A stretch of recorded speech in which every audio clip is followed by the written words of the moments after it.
Yo, hey everyone, Andrew here, bringing you another video review, and today we're going to be doing Justice League, issue number 2. Take a look at this comic cover right here. Boy, did it take some time for this issue to come out. But that's okay, because we finally got it, and that's what matters. So, where we last left off on issue number 1 is Batman was trailing a mysterious individual. He eventually encounters Green Lantern, and the two of them grudgingly work together. They come to the conclusion that this mysterious individual is actually an alien, so they decide to pay Superman, who is an alien, a visit.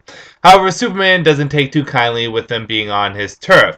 Also, he had just been attacked by the same kind of alien, which I'm not going to be spoiling anything for anyone out there, but it's a parademon. So, if it's a parademon, that means Darkseid is the main villain of this comic.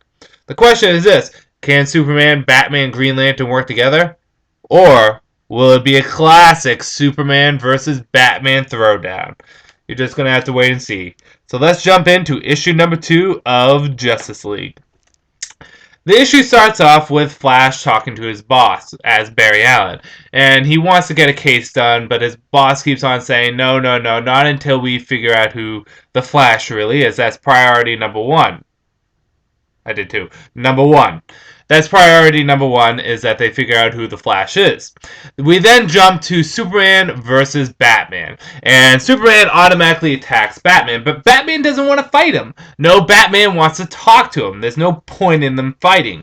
Superman, however, is not listening, and Green Lantern doesn't pick up on the hint that fighting doesn't solve anything. So he attacks Superman. Superman then retaliates and starts attacking both of them. Poor Batman. He's actually using his head and doesn't want to fight. He wants to talk, but Superman decides to beat both of them up. Green Lantern's able to hold his own and protect the two of them, and he calls in Barry Allen, who apparently they met before this, for some help. The Flash eventually agrees to help out, and Flash comes to fight Superman. The two kind of get into a little fight, but everything gets broken up when the cops spot the four of them. They then go into hiding and discuss exactly what they're going to do with this box, this alien tool, artifact that they found. While this is going on, we get a little bit more of Vic Stone. He goes to speak with his father, and his father, boy, is his father a dick. His father basically tells him off and says that he's never going to go to any one of his son's games. What a dick! Anyways, there's a big climactic thing at the end that is going to leave you on the edge of your seat with a nice little cliffhanger. What exactly will happen? Well, just going to have to read and see. So let's get into the good, the bad, and whether or not you should get it. Good. Well, this goes without saying, Jim Lee's art is breathtaking.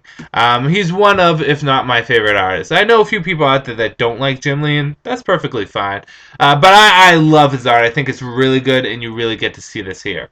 I like how everyone kind of gets their moment. No one is overshadowed here. Green Lantern gets his moment being able to hold off Superman. Superman gets his moment in being able to take down certain members of the Justice League. Flash gets his moment in showing off how good he is when he fights Superman. And Batman gets his moment to shine when he tells everyone, stop, let's not fight, let's work together. Actually, Batman doesn't fight at all in this. So if you're expecting a big climactic Batman versus Superman fight, you were just as misled as I was. But I'm kind of okay with that. I'd rather have a level-headed team trying to work together than seeing who's better than who. Who would win in a fight, Green Lantern or Flash? Who would win in a fight, Batman or Superman? That stuff is trivial in the end. When it comes down to it, is we're looking at a formation of the team, and we get that here, which is good. For the most part, characters are entertaining and they feel as though they're in character. There's a few hiccups here and there, but they're nothing too big. Flash really stands out in this because he's fun, enjoyable, and he's lighthearted. And at the same time, he's Barry Allen. He's being smart, detective-like, and it works well, especially when he's kind of bouncing off of Batman when they're trying to figure out exactly what this alien artifact is. And I also like that they're giving a new origin to Vic Stone and giving him a kind of a facelift when it comes down to his origin, because Cyborg is one of my favorite superheroes of all time.